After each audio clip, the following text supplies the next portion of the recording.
Welcome to the podcast dedicated to making you a faster cyclist, the Ask a Cycling Coach podcast. We have hot takes today. Let's get into them, guys.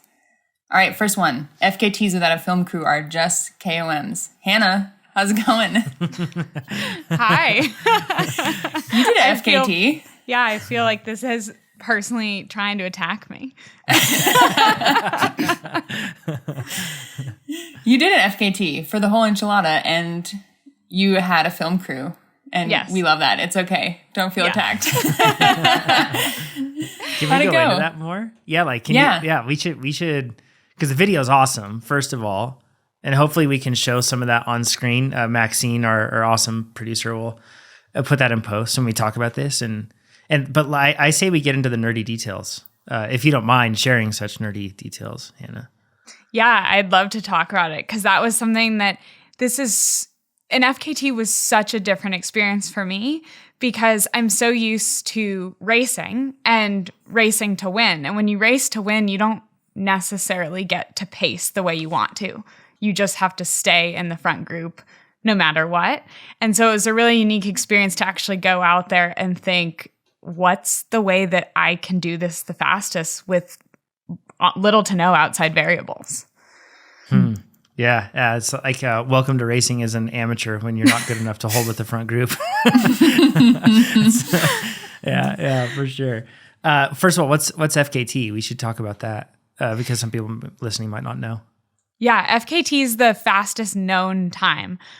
So focus on the word known. So it's just the fastest time that we know of for a specific route. So some people might even equate this to a Strava QOM or KOM. And FKT's oftentimes a little bit of a longer route though than just those small segments. So I wanted to create the fastest known time for the whole Enchilada, the climb and descent. So it was just over 55 miles and it had just over 8,000 feet of climbing, and 7,000 feet of those climbing came in a single push. Sheesh. Holy cow. And that's the whole Enchilada is the trail, really famous trail. In Moab, Utah. Most people shuttle up to the top though. So they take a van to the top and then you ride. And honestly, even then, riding just down the down part, you're pretty worked at the end of it. It's a proper day, just riding down. Yeah. It's a decent ride. Yeah, Keegan, you shuttle it, right? Just kidding. I've shuttled it. I think I've done it twice. Yeah. Nice. It's hard. Like physically speaking, it's not just pure descending. It's not chill descending at all. It's like there are sections that are chill, but the majority of it, there's so much chunk. It's rough. Yeah. It's very chunky. It's a lot of sort of step up. So you're lifting your front wheel over things, even when you're going downhill. It's desert terrain. So it's really harsh on your equipment as well. So you have to make a lot of smart choices. And it's a really long descent. It's 25 miles of descending. And so when you think about that, it's, you're not going to know every single line. And a lot of those lines come as a surprise because you can't see them till you're on top of them. And so I pre-wrote it several times to know as many of those as possible, but still it was a big exercise in constant adaptation. Yeah, it's kind of hard too, right, Keegan, in a lot of those sections because it's not a single track. And there's huge sections of it that are really, really wide. Some of it's like Jeep trail almost, it's wide and you can there's different lines you can cut across. You can, I don't know, you definitely can't, like Hannah said, you can't memorize the whole thing. And that's kind of the beauty of it too as an FKT is you have to just kind of figure it out on the fly. And there's definitely some key sections where it's good to have pre-written and kind of know which way you want to go. There's the snotch and the notch and some other places where you're I need to make sure I go this way and not that way or whatever. But, yeah, for the most part, it's just chunky, fast desert terrain. It's pretty gnarly.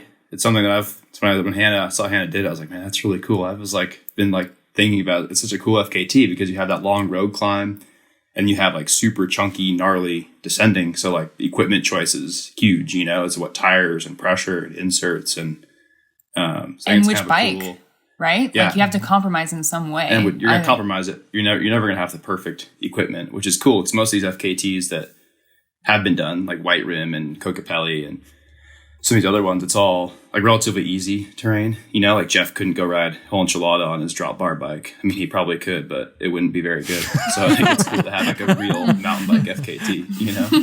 Yeah. And that balance, because you want to be as light as possible going up the climb, but you're starting up the climb, so you're carrying the most water then.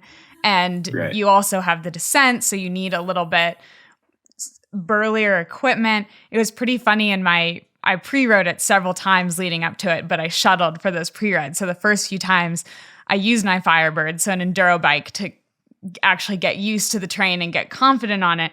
And then when I showed up to the shuttle on my Mach 4, so my cross-country bike, you could tell everyone was just looking over like, who is this girl and what does she think she's doing? You probably dropped them too. I bet they had like 170 mil enduro bikes and you dropped them.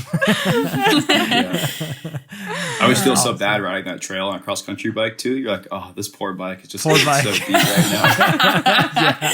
It's rough, man. And the hard thing too in those Jeep trail sections is you think you're on a good line, but it's kind of like it kind of like rolls and has these crests like over and over. And you get to spots where you're like, yeah, okay, like it's cresting again. But then you realize like, oh, it's actually like a legitimate 4-foot drop. And if I was 20 yards to the left or right, I'd have like a decent path going down, like still chunky, but not this big drop. So I like the first time I rode it, I had to get off my bike a couple times and be like, no, I got to change my line here because I'm on an XC bike. I can't take a 4-foot drop into more chunder. Like I need to go over and find that better route. It's a really, really tricky, and there's sections, of course, that are really tight single track, but those really broad sections are really hard. Yeah. And I like that you said dropping into more chunder, because that was a huge focus of mine. Is there's a lot of drops where you'd come up to them and you're like, oh yeah, I can drop this. And then you'd see you're dropping onto a rock that's just pointed straight up to destroy your tires. And you have to be super intentional to, you know, a flat or a mechanical is going to be the slowest possible thing you can do out there. What did you choose for tires? And did you run inserts, and what pressure did you run? Yeah, I ran Kenda Booster SCT 2.4s, and I started with 1920 PSI, so higher pressure. And I a Cush core in the rear. And then I guess as you go up in elevation, that would mean that your pressure would go up. I bet it was like 23 at the top. Yep. I've played around a lot with pressures and temperatures and elevation. It makes a huge difference. Even just temperature, I mean, it can fluctuate like 5 PSI. Yeah. And that was at the top, it was like 38 degrees, but at the bottom, when I finished, it was almost 80. Wow. Yeah. And a huge temperature swing. You like have to run more pressure though if you're going for an FKT in this scenario. Like I love running low pressure, but there's no way on that trail I would run the typical pressures that I would on like an XCO course. No way. No. How much? Yes, I mean, because you're probably somewhere around 25 PSI, I bet, at the end with that sort of like pressure and the temperature change and everything else. Probably, which I would never run that in an XCO, but it was just, it's all weighing cost benefit. And it's hard to know. And that's something I think is really fun and exciting is I didn't have any mechanicals. So for me at this point, I wouldn't change a single thing. But I really hope other people go out and try different things so we can learn and see where the risk reward weighs out. I'm not like a big Moab fan. Like if I'm going to go on a mountain bike vacation, I'd probably just stop short in St. George and pick that instead of Moab, or I go to northern Utah, like Park City's amazing. But this is one that I really want to do. I want to do the whole loop because I've done, what does they call it? Like UPS or whatever, like partway down. Like I've ridden from town to UPS and down. I've done that, but I've never done the whole enchilada from the top. So, it's so cool. Like I think, that's the coolest part. I love that you started that, going through the different eco zones, through the aspens and then through the desert. And that's one of the, like, there's not really any other place in the world you can do that kind of riding. Like Tucson has a little bit, but you still don't change quite as drastically. Yeah. So this is on my list, Hannah. I want to go and do this route. I don't think I'll get close to your FKT, but I want to go and do this route. It looks like super fun. What'd you do in terms of power? It's a lot of elevation change. What, 4,000-ish feet in Moab? 4,500 maybe? I don't know. Yeah, how high it started just a hair over 4,000 feet, and then it topped out just under 11,200 feet. Jeez. So how'd you pace that? Once again, you said you could actually choose to pace instead of racing people. Yeah. So when I started, I had a big range. And so my goal for the climb was to hold between 208 and 225 watts for that entire. I thought it was going to be a 3-hour climb, and that's just where I'd never climbed it before. So it was hard for me to know exactly based on conditions, et cetera. And it was a little muddy. So it ended up being 3.5 hours of climbing. But that was sort of the range that I set for myself. So when I started, I was at the upper end of that range. I was feeling good on the day. And then I definitely declined throughout. But it was a really mind-boggling experience because I was trying to calculate, even as I was going, am I declining proportionally to the elevation, or am I declining due to fatigue and exhaustion? And to be honest, it's probably a small amount of both. And so that was a really unique experience as well. What sort of percentage of FTP would that be for you roughly? Or do you know what your FTP was on that day roughly, where you'd be at? Yeah, I'd have to think about the percentage. So that's about 0.85. 0.85. Perfect. Yeah, makes sense, right? For that sort of effort. That's what you'd want to hold. And then going down, did you focus on, like, since you were descending, were you sprinting when you had opportunities to pedal? Because there's tons of them on that trail. It's not like you said, even though it's 25 miles of descending, there's lots of pedaling. Were you still trying to kind of pace yourself on those efforts, or was it just all out and just gassing yourself anytime you had a chance to pedal on the descent? I didn't really think about the pacing on the descent because two things. I felt like it really determined my pace for me because a lot of the climbs on the descent are really technical climbs. And so even if I wanted to pace it, I'm doing a lot of power moves that are 300, 400, 500 plus watts just to lift my front wheel and pull myself over something. Also, what was more important to me on the descent on those climbs than pacing was eating. So a lot of the descent, I could not take a hand off the bars even to grab the hose on my hydration pack. And so I made the rule to myself on the climb, I ate every 20 minutes on the way up. On the descent, I ate anytime it pointed uphill. And so sometimes that was eating something 5 minutes apart. And sometimes it was stretching 30 or 40 minutes. So the nutrition definitely became more sporadic on the descent, but that was the best I could make sense of it because there were some places you just simply could not eat. That's super hard on rough descents, right? It's super, and with one that long, it's easy to get to the point where you're deprived. It's super cool. Everyone should go check it out. Keegan, are you inspired to go? I am. Yeah, sounds really fun. I already messaged Keegan on Instagram and said I'm counting on him to take my time, so I'm planning on it. Yeah, because that's worth noting. You don't just have you have the overall FKT for this. Like, this is the fastest time recorded. This isn't the fastest women's time recorded.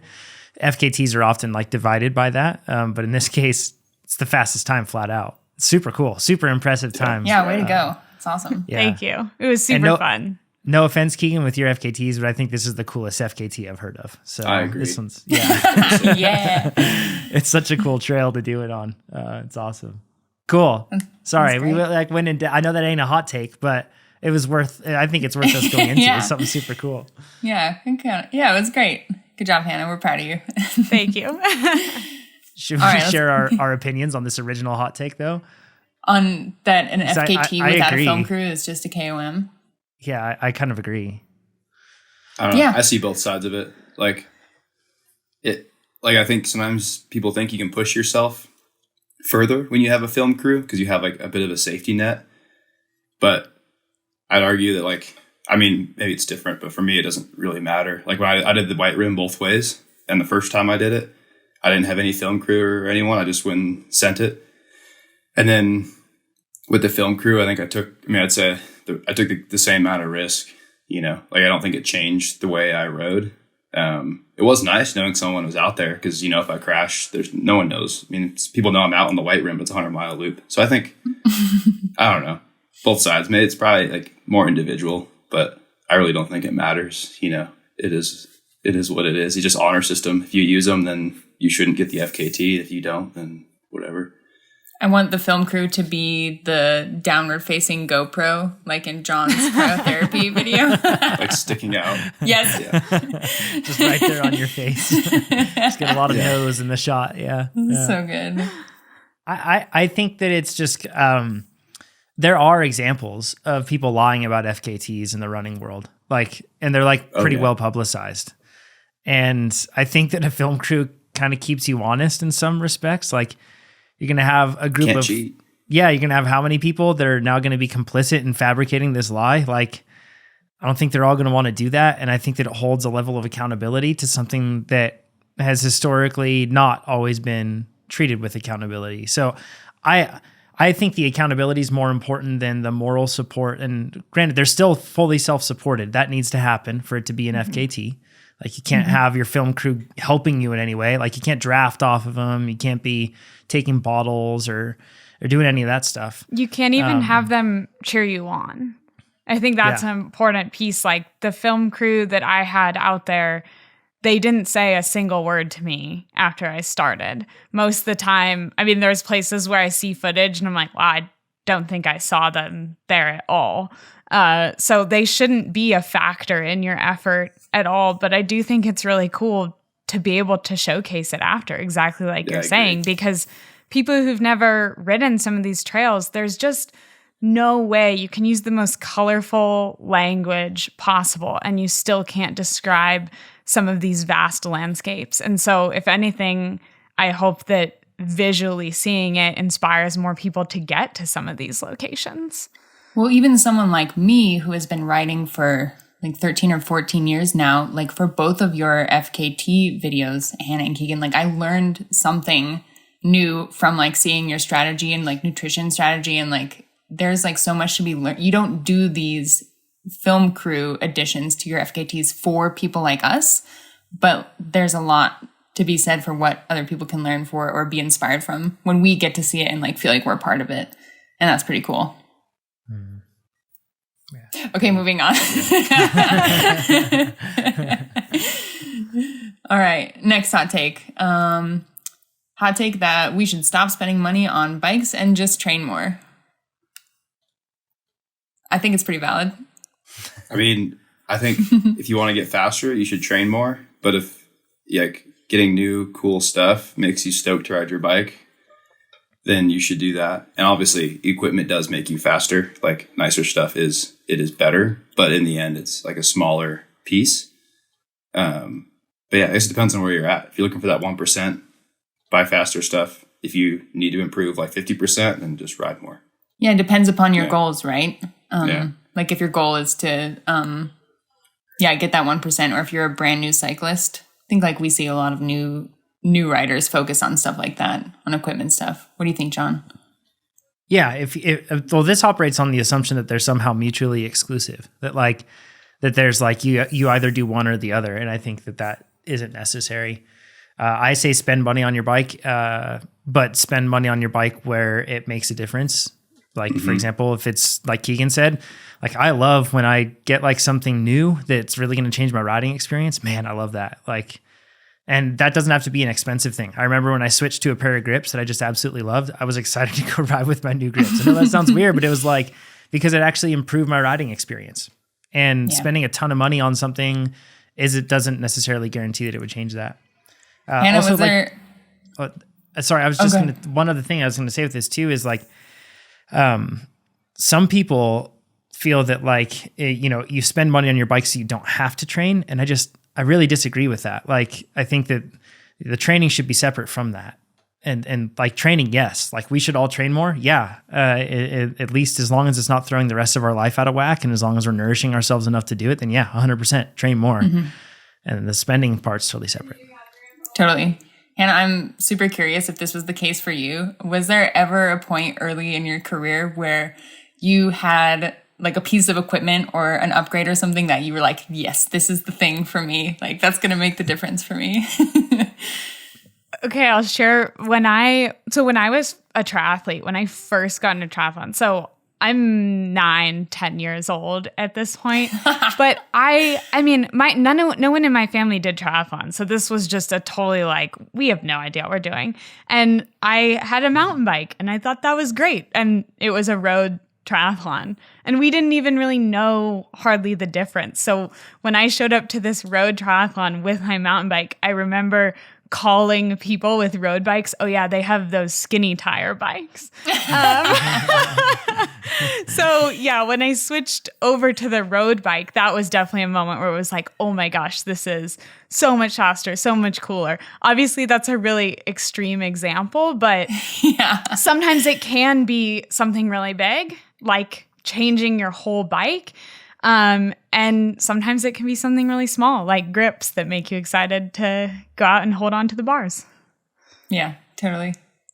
Okay, seems like we're on the same page. It's okay to spend money on your equipment, but it doesn't mean you don't have to train. Cool. All right. Hot take, there's nothing wrong with attacking in the feed zone. Keegan, I didn't even tell people that you were going to be on this episode. It's like they knew you were going to be here. Nah, go for it. I think it's fair game. If you want to attack in the feed zone and like blow your feed and risk not having enough hydration or whatever, do it. Is that your take for road racing also? I mean, yeah. I really don't care what anyone does. I think it's fine. I mean, there's definitely like I think what goes around comes around too. So if you attack in the feed zone, then you should expect to either be attacked in the feed zone later or have something else done to you. Maybe someone's upset and they take you off the back in the group, or maybe you get chopped. I don't know. I think it's racing, so you can do whatever you want, but you can't expect everyone to be okay with it. And you should expect there to be some retaliation, which is fine. I think it's cool. So Keegan, like gravel racing is still fairly new as a discipline, and the format of it is like ever changing and evolving. And a lot of our listeners, I don't think have really been in a gravel race, especially at the pointy end where you're trying to decide if you should stop. So can you kind of just describe like what a gravel race feed zone looks like? Yeah. And I guess, I mean, in my mind at the gravel races where I've attacked in feed zones, it's not really attacking. It's just not stopping. Right. You know, so like at SBT, which is where all the drama kicked off, like a couple of us I started with 2 1-liter bottles and then 2 liters in a pack. So I had 4 liters of fluid, which is a ton. It was like 10 pounds of weight. So I carried an extra 10 pounds and it sucked, you know, in order for me to not stop at the first few feed zones, because I knew they're just a cluster. Like there's people coming, there's only a few spigots. Everyone's coming in. Everyone wants fluid. So I'm like, well, I'm just not going to bother with that because I don't want to be stressed out about missing a bottle. And maybe they get in there first and they fill up, then they go. And that's basically attacking the feed zone too, unless you wait for everyone. So I think, I don't know. You have to pick whether you're going to carry the weight and deal with carrying all that stuff, and then also you risk dropping a bottle too. So that's kind of where it's at in gravel races. Some have neutral hand-ups, which is fine. It's like any other like road racing or mountain bike racing, in which case you can't really attack. I mean, like sure, you can ride faster out of the feed zone, but then you're just, you know, it's just dumb. So I think I'm not sure attacking is quite the right term. It's more just not either stopping or not stopping. Right. Like I wouldn't ever attack someone in a feed zone where you're grabbing bottles, because that's just dumb and kind of like not very sportsmanlike, I guess. But if you're just not going to stop, then that's fine. So. Totally. Can I add a hot take to the hot take? Yes, please. Give it. Yeah. I'm tired of unspoken rules. It's either a rule or it's not. I feel like cycling is one of the only sports out there that has all these unspoken rules. I feel like most other sports, like, for example, team sports like soccer or football, it's either a rule or it's not. Imagine F1, right? Like, imagine if Lewis Hamilton's pitting. Everybody slow down. Like NASCAR, I don't know, any other form of racing, like it doesn't take place. And my personal opinion is that there isn't a single person that complains about this unless they are the ones that made the poor decision. So then what they do is they use this unwritten rule as justification for them to be upset because they made a poor decision. Like, no, you just made a bad decision. Own it. And because if you don't own it, you're going to continue to blame the rules and never be better for it. So you need to step back. You need to realize what you did, the mistake you made, learn from it, and improve. But if you keep blaming these unwritten rules, you're never going to get better. Like, it's not a good way to improve. So I think people aren't willing to recognize the fact how much pre-thought and planning goes into a lot of these events. Like, for example, Keegan making the decision that carrying 10 pounds of water or fluids is going to be faster than stopping at the feed zone. I'm guessing he didn't just blindly make that decision. He probably calculated how much 10 extra pounds was going to slow him down, and then estimated how long he'd have to stand in that line at the feed zone, and made like a confident and really educated decision based on that. And it's definitely a bit of a gamble too. Like, it's a lot of weight, So that is. You have to weigh, like you said, you have to weigh each side and see what makes the most sense. And maybe that wouldn't, for a rider that's lighter than me, maybe that wouldn't work, So it's, different strategies. Good stuff. All right. Next one. Hot take: if you stop at a gas station during an endurance ride, you destroy all the benefits. How long is your stop? As fast as possible. Yeah. And how many do you have? Attack the gas station feed zones. Paging Keegan's coach, Jim Miller, this is like a pet peeve of his. Really? I mean, right? I try and carry as much water as I can on all my rides. I train with the 1 liter bottles a lot, so I don't have to stop every 2 hours or whatever. I hate stopping anything less than like 2 or 3 hours into a ride. So yeah, I don't know. I think it's a waste of time. I think at a certain point, you might as well just ride twice if you're going to stop for like half hour. So sometimes I'll wear a pack on the road just so I don't have to stop. There you go. I do too. Yeah. Yeah. This is something that akin with Jim here. Like, we share the same thought that when you are doing particularly endurance work, and because endurance work becomes like exponentially more challenging on your body to be able to maintain the same power target. What feels easy in the beginning starts to feel hard at the end. And there's an increase in productivity of that work to give you aerobic adaptations as time goes on at that same power target.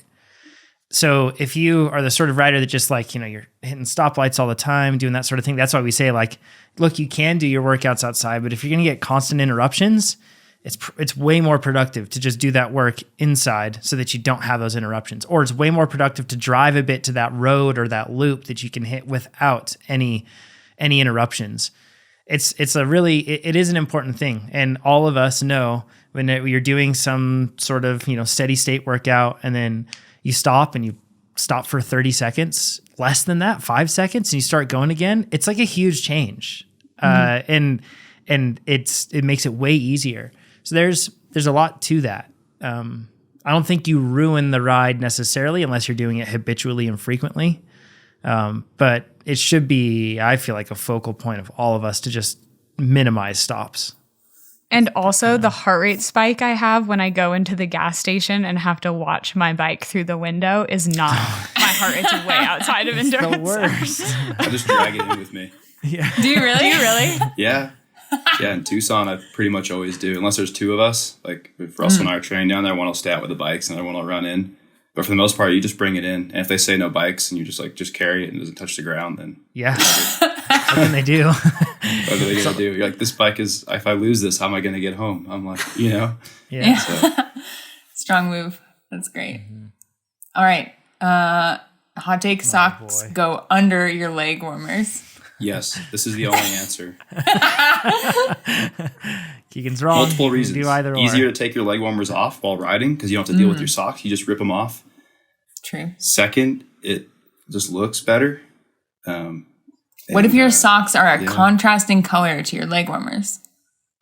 I think it's even worse. I think it's way worse. That's like if you're wearing like a suit and then you have like white socks with the suit. Like, no, you don't do that. And it's that weird little section of white that you can see, unless it's like a different color suit. But if it's like a darker colored suit, you can't do that because a little patch of different color looks worse. Instead, what you do is you say, it's not a mistake. I'm owning this color like change in this contrast by putting the sock over the top. That's what you have to do.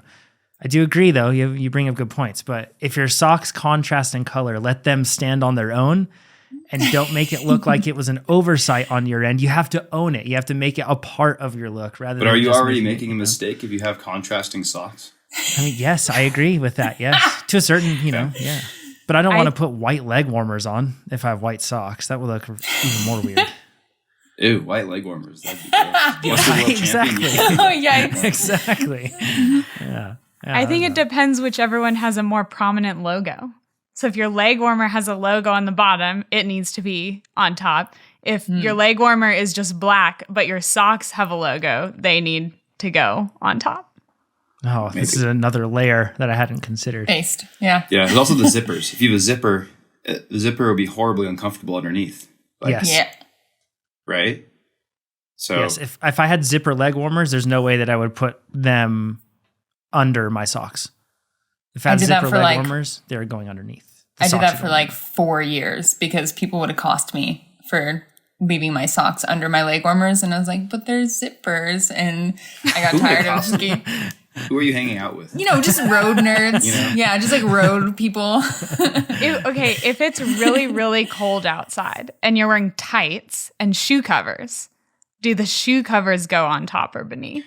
I think it depends. If it's raining, I think the shoe cover should go underneath. Where is your consistency? Because then the water doesn't go down. I've learned this. Let's make a Venn diagram of the when water goes down your shoe covers. So the leg warmers keep the water from going inside, or the tights. But if it's just cold, I think the shoe covers can go on top. I don't think it matters. But I think I've learned that the water is a big issue. It seeps down inside your shoe covers if your leg warmers are underneath. Wow. That's a good call. It's a good point. Pro tips. Also, Cool. I've never once done a ride with leg warmers and been like, oh, I can't wait to take my leg warmers off, because I don't use like wetsuits for leg warmers. I use ones that are like the Rafa ones. They have those merino wool ones that are super comfortable.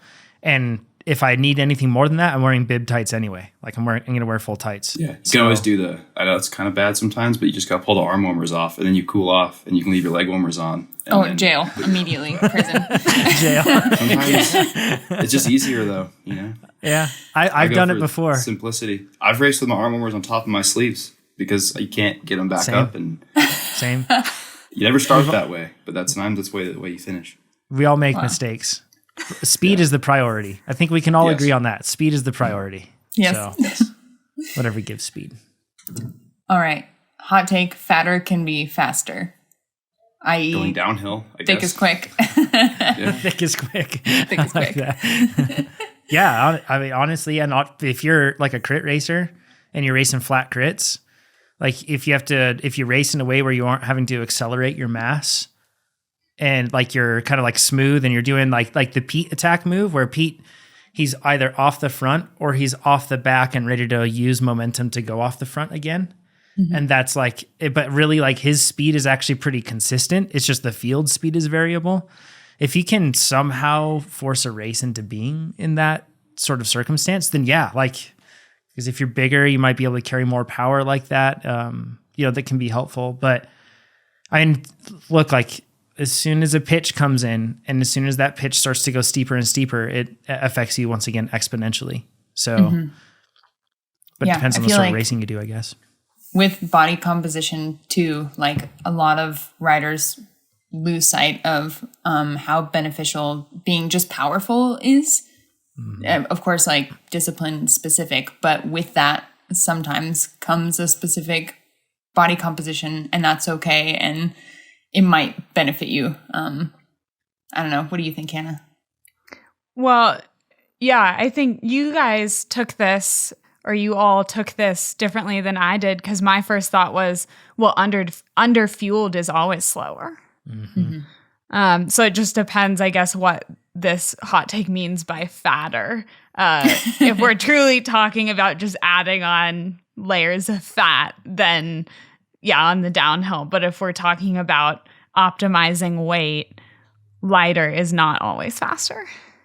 There's so many cyclists that just are, and it's because of social pressures coming from a lot of different directions. We think that we need to be like hyper light and we're malnourished, like straight up, we're malnourished. And then we're trying to ask our bodies to do a ton of work, and you have to fuel that work for sure. There's lots of like successful athletes podcast episodes we've recorded with athletes that were like, I thought that I was, at my peak watt kg, and then I kept hearing you guys talk about carbs on the podcast, so I figured I'd try it out. And they're like, now I weigh 5 to 10 pounds more, but my power is just through the roof, and my ability to sustain my power is through the roof, or repeat it, or do any of those things. So there are a lot of athletes that are just dwelling in a constantly malnourished state. So yeah, in that case, yeah, it absolutely could be. Yeah. Think is quick. All right. I like that. That's good. Training on rollers is more effective than a static trainer. Can I take this one? Yeah, do it. I disagree with this. So, because I do both, I prefer training on the rollers, but it is, if you think about it, it's taking cognitive load to some degree. Even though I don't ever think about balancing on my rollers, at this point, it's just all natural. But there's some portion of my brain that's working and my body that's working to balance. And otherwise, in theory, I'd be able to just dedicate that to power and just holding my power target. So, but do you think that's a bad thing though?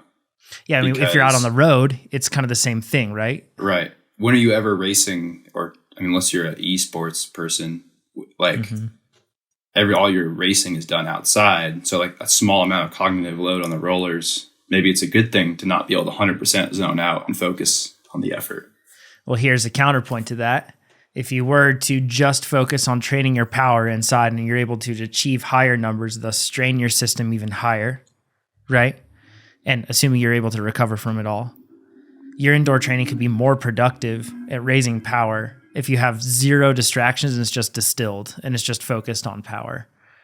In theory, I think that it could pay out. However, I think that the difference here is like, we're talking such a small fraction. When you first ride rollers, I know it feels like crazy and overwhelming and like it's distracting you, but you get to the point where you never once think about it. And it's just, you're just riding, just like when you're riding Maybe outside. That's different for us. I've been riding rollers since I was like 13 years old. So to me, it's like riding a trainer, Like, totally. Yeah. It's no different. But obviously, if you're new to them, then it's going to take a lot more load.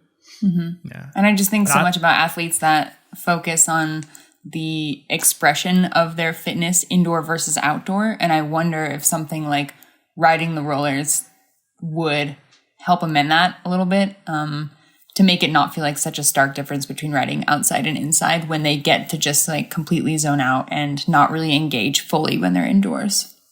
Mm-hmm. Yeah, I could see that.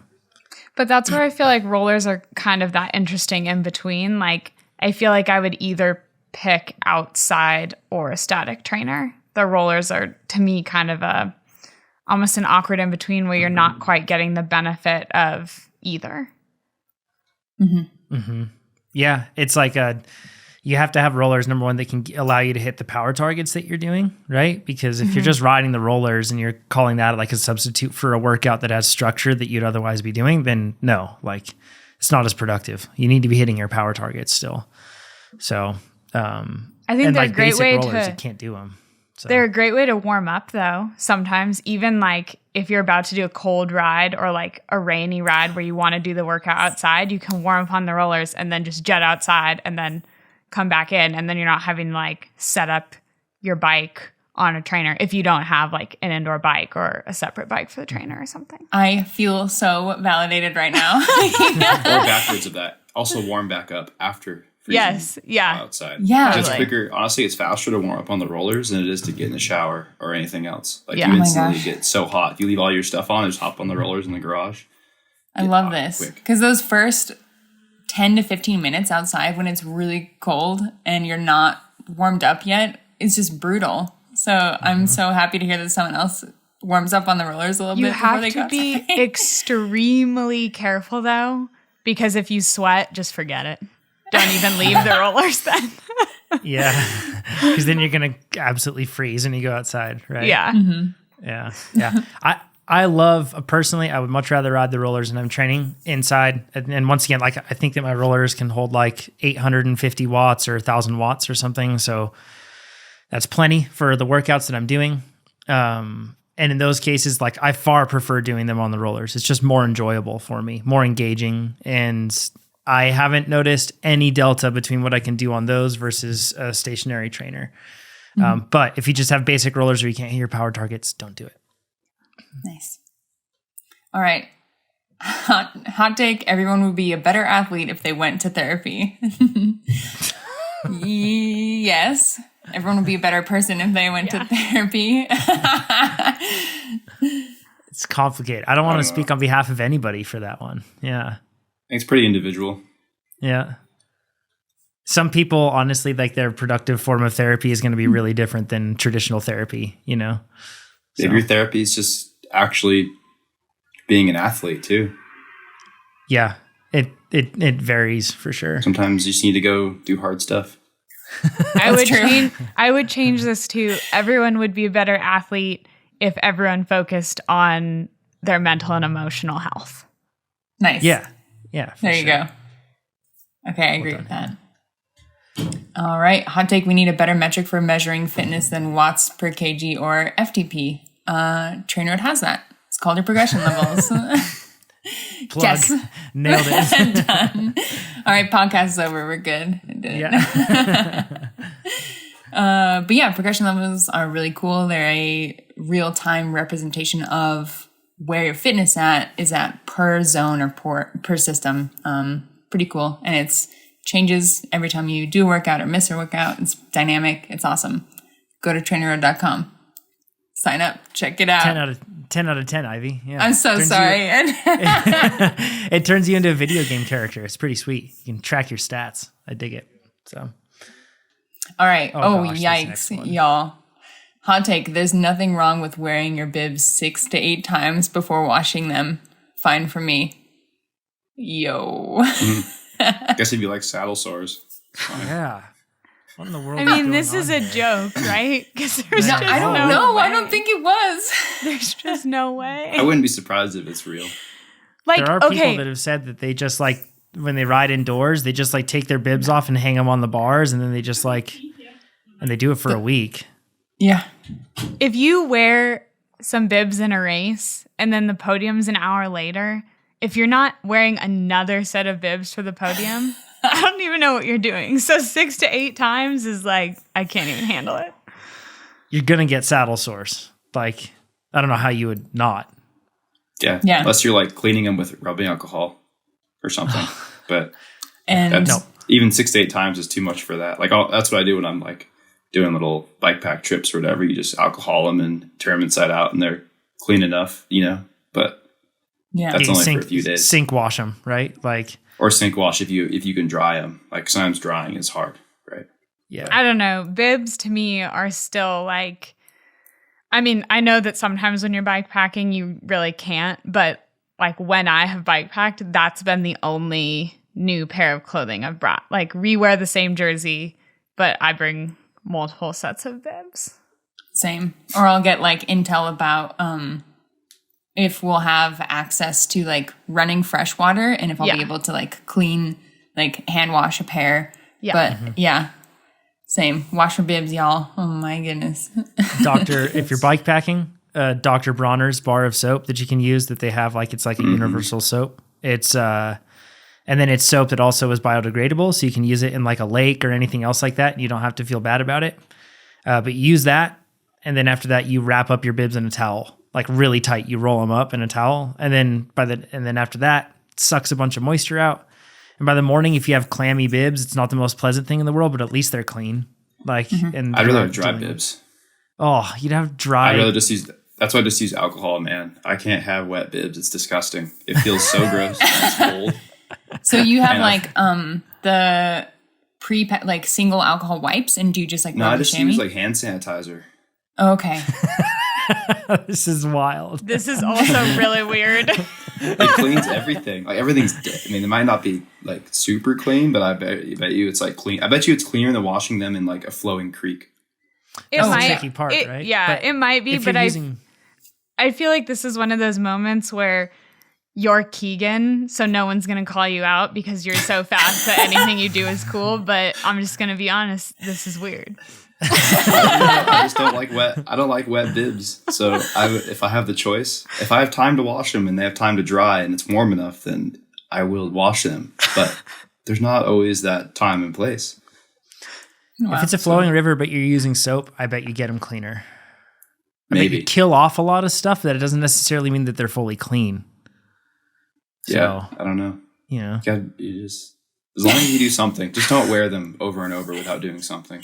I guess the main takeaway is don't ride close to Keegan if you're bike packing. So, okay, but I know all of us with Russell and Ryan, and we all did the same thing. So it's all as long as you're on the same program, it doesn't matter what. As long as everybody is stinky, it's it's fine. Yeah, and on the stinky note, just to be clear, doing something is not like perfume or Febreze.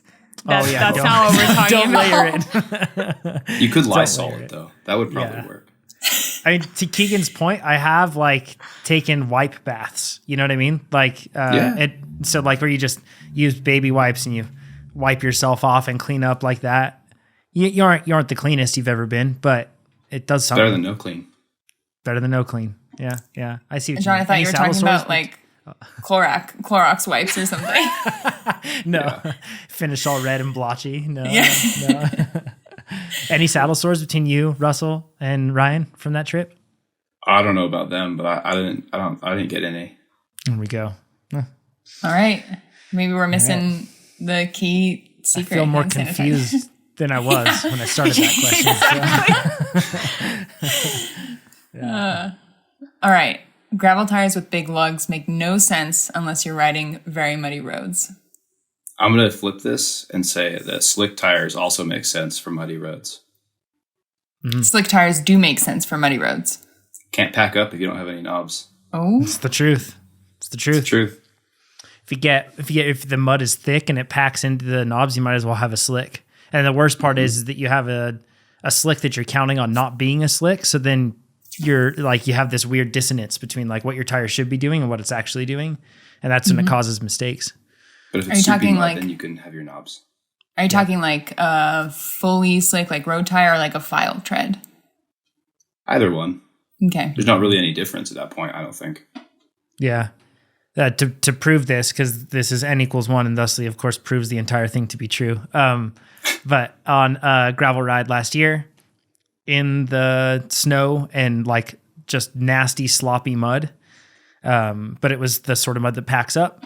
I was riding on Maxxis Velocitas, which are just like a textured slick. Like they're not a file tread, they're just like a textured slick.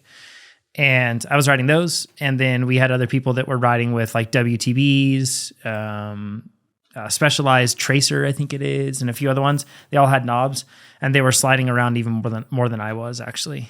I just had a big surface area with a slick, and it was actually better in the sloppy mud than a narrower spiky tire. But if it's really like sloppy, wet mud, like watery mud, then I think that taller knobs are better. But narrower tire, like less volume. Mm-hmm. Yeah, I think so. All right. Someone wrote in, commuting in jeans to work on my e-bike does not make me less of a person. I agree with this hot take. I love that you commute in your jeans, and I love that you ride an e-bike. That's awesome. Yeah, I think it's fine. Keegan's a fan of the e-bike. Jeans. I love my e-bike. I might go ride it today, maybe tomorrow. Yeah. They liberate you. An e-bike, you can do whatever you want on it, and it's fine. Like you can break all whatever cycling rules, unwritten rules exist. You can break them all because you're on an e-bike. You can put your socks on top of your leg warmers if you want. You can tuck your jeans into your socks if you want. Yeah. Sure. 100%. Okay. Hot take, 1 hour in the weight room is worth more than 2 hours in zone 1 or 2 or base. Hannah, what do you think? Well, it's just not even remotely the same. So, I mean, you could say that 1 hour in the weight room makes you more tired than 2 hours in base zone 1, 2, but it's not the same. So one isn't worth more than the other, vice versa, either probably direction. Probably more TSS if that's what they're going for. Like like you said, it's like going to make you more sore and more tired, but that's about it. Imagine if bikes were actually a competition to see who could get more fatigued. Like, that's not the point. The point isn't to like make yourself more fatigued. The point is to get faster. It'd be a fun competition, though. Yeah.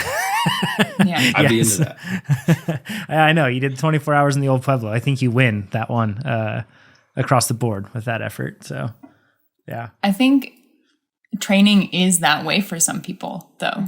Like to look for and seek the way to get the most bang for their buck in the most amount of time, or in the smallest amount of time. Like people like CrossFit or whatever. Yeah. I don't know. I feel like you could take that even a step further. I feel like in many ways, fatigue is just glorified in life. So I feel like everyone's always competing of like, oh, I'm so exhausted, or oh, I'm so busy. Like it's all the same. Like people think that it makes them seem, I don't know, important. I'm not sure, but it more seems like, it's something we definitely glorify. Wow. Something I've noticed with you pro athletes is that compared to amateurs, is amateurs chase fatigue as if that's the goal. Yet pro athletes do everything they can to remove fatigue. Like you're doing everything to lessen fatigue because you're trying to execute your training and then trying to set yourself up to be able to adapt from it. You know, like and that's, I think, a big marked difference between an amateur and like an amateur goes and does yard work and they're like, I just did a hard workout and I did this. This is awesome. I'm super tired. I'm going to get better. Like step back and think about that. It makes zero sense. It's not productive for training. Pros do everything they can to avoid fatigue. Of course, never compromising their workout, but their workout isn't about achieving fatigue. It's about achieving objectives, and they check those boxes, you know? So. Well, I feel like that goes even into things like just because the workout was harder doesn't mean it was better. And by those things, I mean like doing an indoor workout without a fan. Like that made it significantly harder, but it did not make you better. Unless you want to be heat adapted, I guess. Yeah. Right. And if that's the goal, that's a totally different, and even then, different goal. Your goal isn't to make it hard then. Your goal is to do something easy, but expose yourself to a lot of heat, right? So once again, it's still, the goal is never like just to like make it hard. The goal is to be specific about it. Otherwise, we'd all just tell everybody to ride really hard all the time. You know? I'm thinking of friends that I ride with that pride themselves on never having drink mix. They're like, we don't ride with drink mix. You don't need that. And it's just like weird tough guy stuff. I don't get it, to see who can be the most. I get it. I used to do that. I used to not eat or really drink anything unless the ride was longer than 3 hours. Oh my gosh. Yeah. But it's like super common, really common. It is. Yeah. And then you're like, oh, eventually like someone tells you and you're like, no, this is dumb. And eventually you try it and you're like, oh, this is actually kind of sweet. I don't get as tired. I can keep going. This is crazy. Well, another thing, like when someone has an easy workout, sometimes they'll look at it and scoff. And it's like, you have an easy workout because it's going to make you better for future workouts, not because you're incapable of doing something harder. That's really important. Yeah. Same thing applies to like a easy week or even taking weeks off in the same way. You know, yeah, good point, Hannah. Hannah's bringing all the hot takes. We don't even need to post anything next time. That's good. All right, this one's interesting. VO2 Max workouts are better without a power meter. This is super interesting to me because RPE, when applied to VO2 Max, already when that system is so specific and meets such a specific need to do so via RPE, I don't think I would do so successfully. Yeah. What do you guys I know what think? this one's getting at. This one's getting at the fact that the point is to achieve peak aerobic uptake. And they're saying in their mind that like, well, you may reach that differently on different days. And you can tell when you reach it because it's really, really hard. But I would counter that with saying that like VO2 Max, building VO2 Max effectively is actually like, you know, quite scalpeled rather than butter knives. And this is something that if you can do it precisely, I think that we all know that when you're trying to hold a power target on your 5x5 VO2 intervals, if you weren't trying to hold that power target, you would not ride as hard as you need to otherwise, right? Because it feels terrible, and then you keep going, and you have to go harder than that. And that's the thing about reaching peak aerobic uptake. Like, you can reach it. You could reach peak aerobic uptake by riding Z1. Just ride it long enough, and like eventually you're gonna hit it. Like, I don't know how many days it's gonna take, but so this is why I think it's. And then chances are you'll also just be spending, if you're really measuring peak aerobic uptake, if you're doing it with power, you'll be spending less time getting more benefit for what you're trying to do than just relying on effort. Yeah. So I don't know. Predictable, I guess, for me to be on that side of the fence. But well, and power should be motivating too. At least that's how. So I've tried just for fun. Like, if I have 6 VO2 efforts, I'll do the first 5 staring at the power meter, and then do the 6th not looking at it, just out of curiosity. And for me, it's always been within 5 watts on that 6th one, even without it. But I was a whole lot more motivated, I feel like, when I was staring at that number the whole time.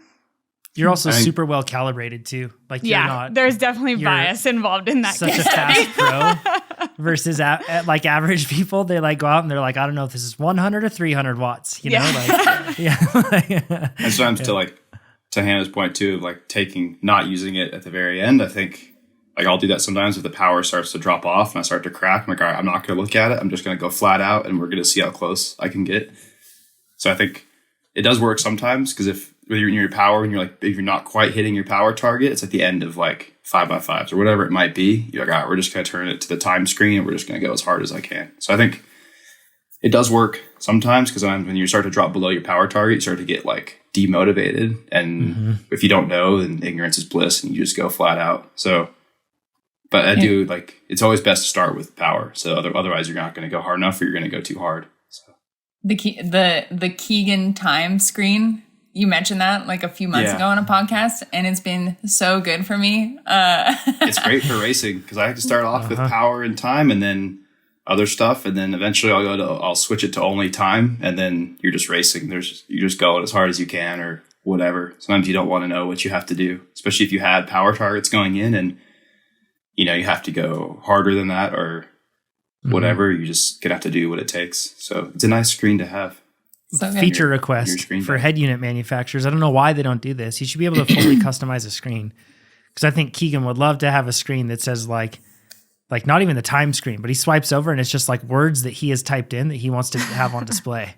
Like, that would be awesome. Instead of having to ride it on my handlebars or whatever. Yes, because you ride it on your bars, And it would be really helpful in some races just to have whatever your mantra is or anything else. Just swipe over to that thing for a while and be like, I just need to look at that. You could set a timer that comes up every so often that reads, because on the Garmin I wrote like "eat idiot" or whatever, and every 20 or 30 minutes. So you could set like something else that's on an alternate time schedule to give you motivation, I guess, if you wanted to.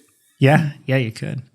I do agree that sometimes if you aren't able to meet your power targets, sometimes it can get demotivating.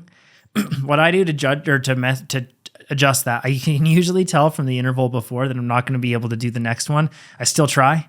I still go out there, but if I can't, then I kind of just like with TrainerRoad's workout player, I'll drop down the intensity, ... and hit the minus button 5%. I'll be like, all right, I'm going to drop it 10 watts, and that's going to be my new target. And I'll just try to stay with, it may be 10 watts lower than my other target, or 20 watts or whatever it is, but at least I still just give myself a target, because the last thing I want to do is get so frustrated with not holding my target that I quit. I don't want to do that. Yeah. It's better to at least just hold less than what you were doing, and to get that done in most cases. Now, granted, if you're truly feeling terrible, like you're getting sick or sometimes something like that, home.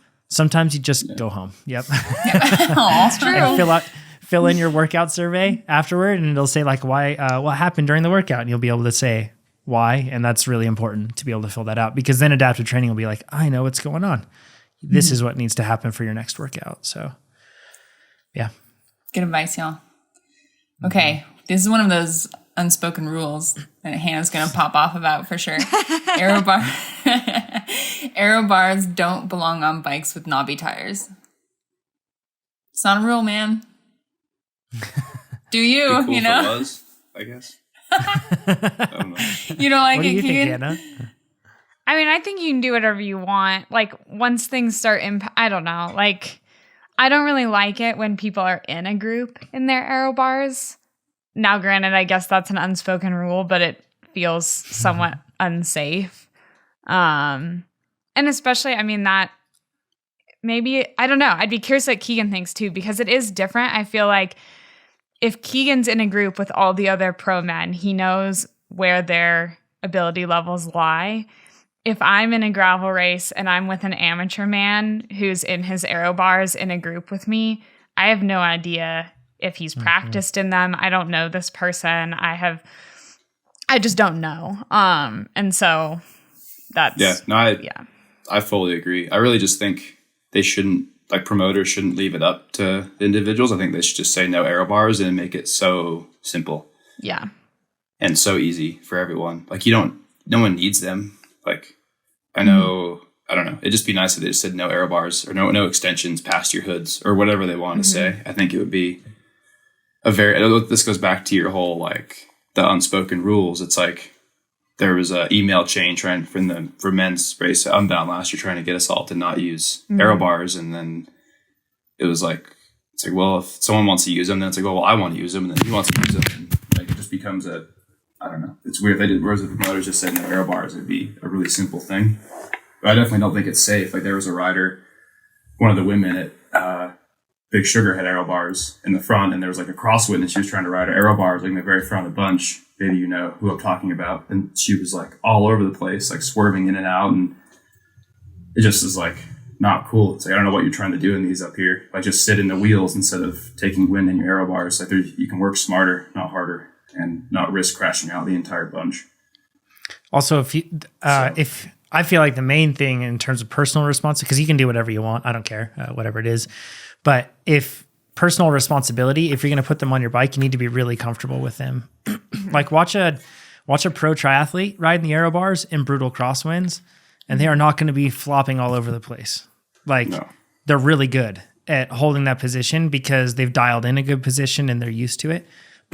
And they know how to hold the tension in their body when they're in those aero bars. So I just think you have to know how to use it. I think a big danger comes in when people put these new things on their bike and they aren't used to them and they put them on for race day, and it causes really sketchy situations.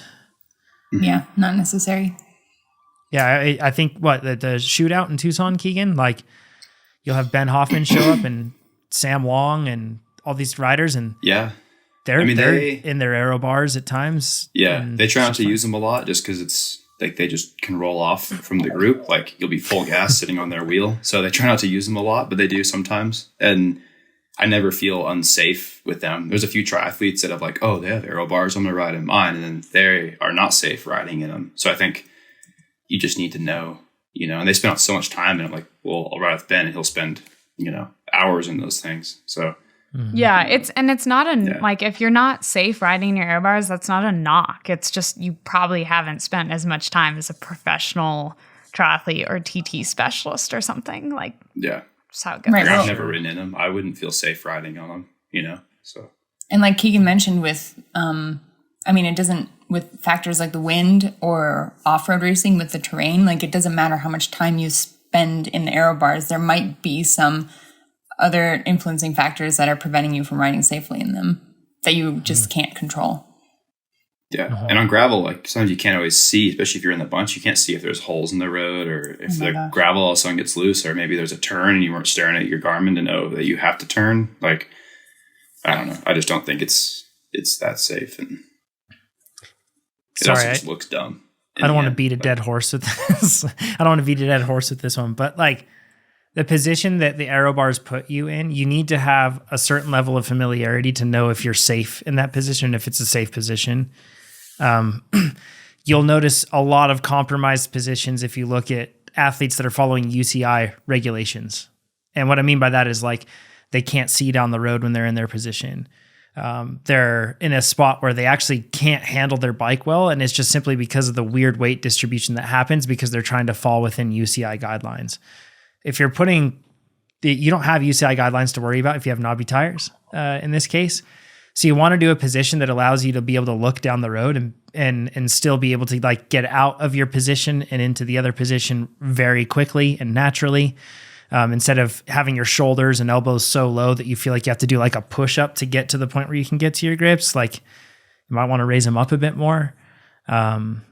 So yeah, it's really tricky. Also, I see a lot of people put their Aero Bars on so that their arms are parallel to the ground, which sometimes can make you feel like you're a bit more in control, but it typically creates a further drop. And even aerodynamically, it's not that fast. Like you want to raise your hands up closer to close off the chest space in between the space in between your hands and your head anyway. But you just really have to test that stuff out. Like, it's aero positions are really hard.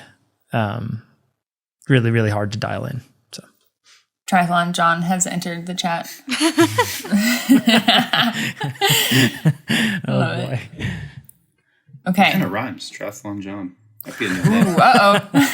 Should we air the conversation we were having before we went on air? Yeah, that would be bad. Anyways, yeah, keep going. Okay.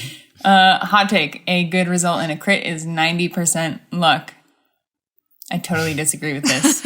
I disagree.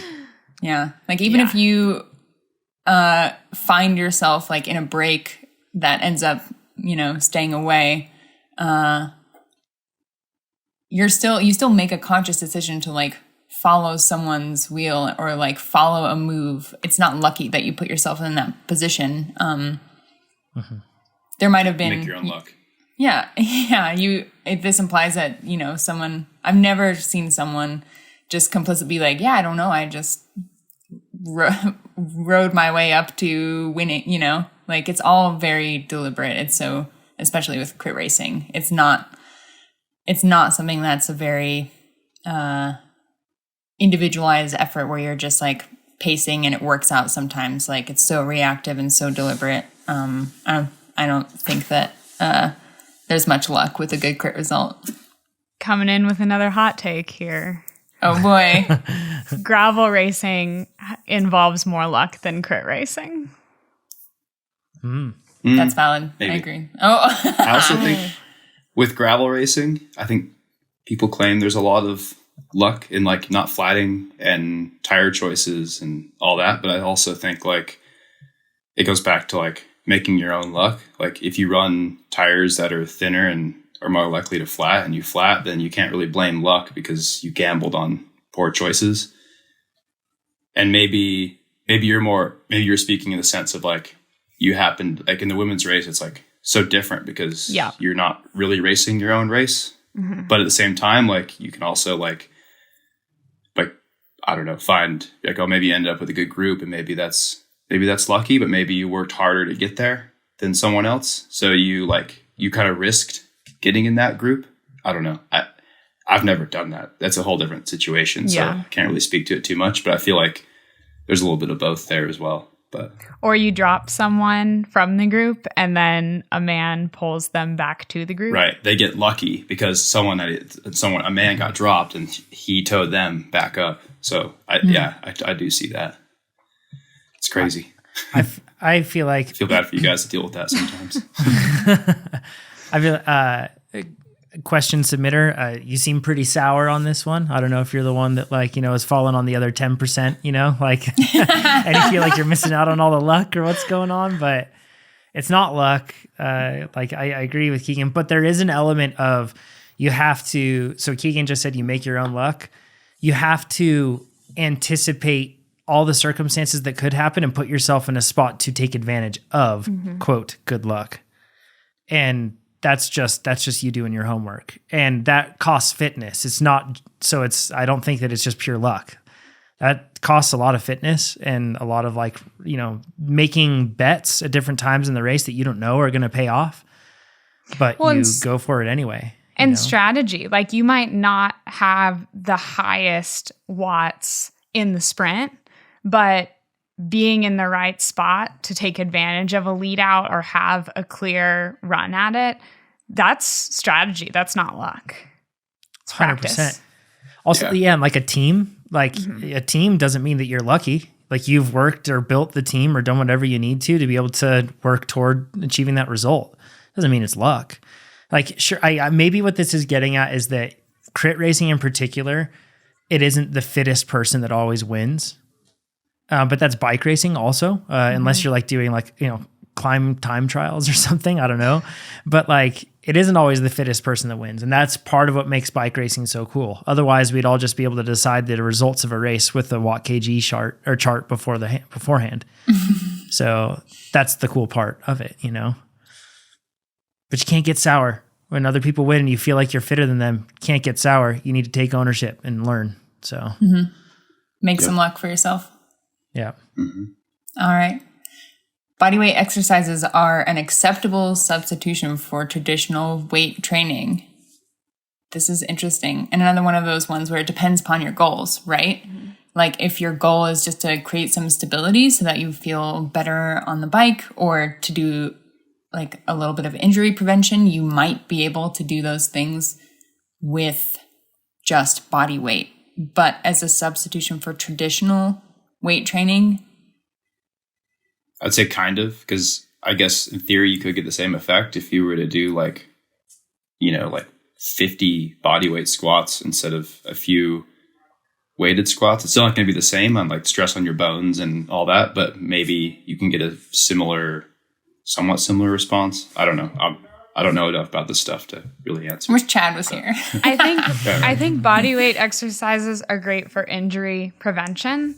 And then even in the realm of like plyometrics, you can do a lot of jumping stuff with body weight. But if you're searching for strength or hypertrophy gains, most likely you have to add weight. Like when you're going for something like hypertrophy, like 10 reps needs to be hard. And after a few weeks of body weight exercises, 10 reps probably will not be hard. But then you can throw in stuff like bands and other things. Yeah. To make body weight. Does that count harder? as body weight still? Because that involves equipment. I mean, you can get really creative. Like you can do great things like pistol squats, but you are limited. I think I'm going to build another hot take off of this hot take, but us and other people in cycling that are authorities, we should do a better job of encouraging body weight training. Because I think a lot of athletes that don't do strength training, they are paralyzed by the intimidating nature of like Olympic weightlifting, and just like going to a gym and walking up to a bunch of meatheads and just being like, hey, can I use this rack? And then like stacking all the weights onto the bar, and you're going to be clumsy with it and you're terrified of dropping it. And there's a lot of intimidating factors to like standard traditional Olympic weightlifting. And I think a lot of cyclists, and understandably, I'm not saying it's a fault, like you're intimidated by that. So you just don't do it. When really you'd be way better off if you just started off with doing like some basic body weight exercises, and working up from there. I plug again, Dialed Health. He has fantastic body weight strength training exercises for cyclists. You should go check him out. And you can find him on Instagram or go to his site, dialedhealth.com. And they're really good. And I do them, and if your goal, once again, is fatigue, you will be fatigued. They absolutely thrash you. You'll have DOMs. So, all right. Watts per CdA is more important for most riders than watts per kg. Sorry. So CdA, coefficient of aerodynamic drag. John, what do you think about this one? No, if you ride in groups. Because if you ride in a group, your CdA doesn't matter that much. Like... If I'm behind a bunch of people and I'm in like an air pocket where I'm drafting a ton, I could have the best CdA or like a really bad CdA, and it's not going to make that big of a difference because I might even be in like a negative pressure zone, So it's really not having a profound effect. That's assuming I'm riding in a group. But if I'm not riding in groups often, and I'm riding above 13 miles an hour often, then and if I'm like a breakaway specialist in flat crits, your watts per CdA matters a ton and your watts per kg doesn't matter. But overall, I disagree with his generalization for cyclists. I think that watt kg does matter more often than watts per CdA. Hannah, what do you think? Yeah, it's it just depends so much. So that's a hard hot take for me to like take as... this is always true or this is always false, because especially if you're on a climbing intensive course, CdA is not going to matter as much as watts per kg, but if it's flat, et cetera, et cetera. So right, it's complicated. Keegan, do you think that changes for off-road as well? Yeah, I mean, you could also dig into like putting power down when it's rough and like reading the terrain. And I don't know, overall, I would agree with John that the watts per kilo is more important than CdA. Yeah. All right. Next one, oversized pulley wheels are a waste of money. Have you strong probably opinions on spend this. your money better elsewhere, I guess. How much are the average oversized pulley in USD? terms of cost? I'll look it up as we continue the conversation. Hannah, do you have feelings on this? I mean, I don't think they're a waste of money, but I also will admit I don't actually know how much they cost. So I think ones that are like ceramic and that actually are probably worth putting on, or they're probably at least $300. No, you probably spend that quite money. wrong. 600. 600. What? Okay, so you can spend that money a lot better places. yeah. Yeah. But I mean, they are helpful. So if you're needing 1% or, then it's worth it. But depends if you need that 1%. I have such strong opinions on this one. Can I go? Yeah, This let her is so like Go I think it's 3. Yeah, let the dog off. I think it's 3 to 10 watts. I think is what you can expect to save with these. I don't believe the 10 watts thing. That would be huge. Like It's massive. that would be massive. But let's just say it's 10 watts. It's being tested on chains in optimal conditions. Once you get a chain dirty, you get any sort of grime on it. Once you get it into any sort of even road racing scenario, unless you're on the track, even then when you're on the track, you start to like, it breaks down and stuff like that. As soon as you get dust on there, this is what drives me nuts about drivetrain efficiencies is everyone's judging it on a totally unrealistic expectation of like laboratory conditions when in reality, your chain gets dirty. And so whatever, maybe you had a benefit for the first 15 minutes of a ride, first 5 minutes of a ride, if it was a road ride. If it's a gravel ride, you had a benefit for the first 30 seconds. I don't know. But like after that, I question if the effectiveness of oversized pulleys is actually as pronounced when you have a chain that is in normal circumstances, not laboratory circumstances. And like keeping your drivetrain aligned well, like paying attention to making sure you're like always keeping a straight chain. And maybe that means changing chainring sizes and whatnot. Like that's going to have a bigger effect on drivetrain efficiency than like the size of your pulleys. Yeah, I completely agree. Like so it's a really easier ways to get that speed. Yeah, it's like it's a tricky spot. But the same thing is this isn't just targeted at pulley wheels. This is just like in general. When you're making these sort of like marginal gains, we should all step back and be like, does this actually align with the circumstances that I'll have on race day? Like for example, if you're going for this crazy aero skin suit, but you never actually see wind because you're always riding in a group, is it really worth spending all that money on it? Like, do you need to buy the aero bike or like the stem that integrates all your cables if they actually never see the wind? Like, yeah, but maybe they look sick, you know? Exactly. And it feels They can cool. go for it. I dig it. Yeah, I can understand. Aero bikes are fun. Look They're fast. good, feel good, race good. That's right. It's true. It's true. I live by that motto, look pro, go slow. All right. Hot take, Pigcock is going to podium at the 2023 Tour de France. I don't know about this. No. My brain's too full of memes to follow men's pro cycling, unfortunately. So I can't say. I don't know that he really would want. I don't know if he wants to. I don't know if he can time trial. There's a lot of unknowns. Mm-hmm. Yeah. I don't think so. I don't think he'd have to really That's a weird it. hot take. I don't like this one. Yeah, I don't. It's too I don't vague. think so. Like, It takes so much to get to a Grand Tour podium. So much. Like you have to design your entire year for years to get to that point. This isn't something. And that where probably it's means just he'd win less. Like he'd have to focus on that, and he probably wouldn't race mountain bikes, and he probably couldn't race as much other stuff. And maybe he doesn't want to do that. Yeah, exactly. Like I don't think people realize how much work it takes to focus on that one Grand Tour. Like it is your life, you know. Oh yeah, yeah. It's crazy. Thanks. All right. Last one. It's pretty biting. Mountain bikers are sad they aren't the cool kids anymore. That's why they low-key hate on gravel. First of all, we are the cool kids. We aren't the ones complaining about attacking in feed zones, so we're by default, not as lame. I am a gravel racer now. So I guess Oh, wow. Don't you I'm not dare. gonna argue with it, Oh, man. Betraying your roots, where you came from. What has happened? I'm a mountain bike racer too. Call yourself a gravel racer. I don't know about that. I can do both. I think you've proven that you can do both. Yes. Mountain bike racer, gravel racer. You seem to do fine with both. Yeah. Yeah. You call yourself, so if somebody says, hey, nice to meet you, Keegan, and they have no clue who you are, would you call yourself a gravel racer, a mountain bike racer, or bike racer? I would call him an off-road racer.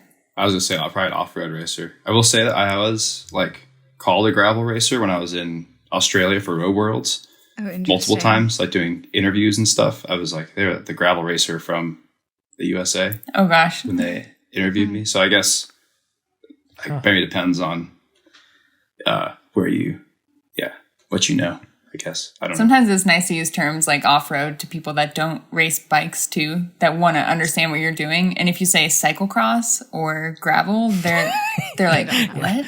Yeah. And if you And say then you're off-road, like- then they're like, oh, you do Red Bull Rampage? You're like, Yeah, I do they that. can Yeah. make it up, whatever. They pick whatever. Yeah. Yeah. You Otherwise, just you're let 'em stuck believe. at the checkout of the grocery store explaining how to dismount your bike, or, And how you hop over plywood. Yeah. Yeah. Why And are you it's getting really off your serious, I swear. Yeah, you run with your bicycle on your shoulder instead of riding it. Yeah. At least at the Cyclocross is grocery strange. store, you can eventually escape. The real bad one is when you're stuck on the airplane explaining. Oh, no. And you explain that you're flying to a bike race, and they're like, cool, what's your time? Yeah. How much does your bike weigh? And you're like, what? Or even for a World Cup XCO, how many miles is it? Oh, Right. I don't Don't know. know. I don't know. Yeah. That's so great. All right. Well, one last honorable mention that someone submitted. Black mold in your bottle is where all the flavor is at. Hot take. Yikes. Y'all wash your water bottles.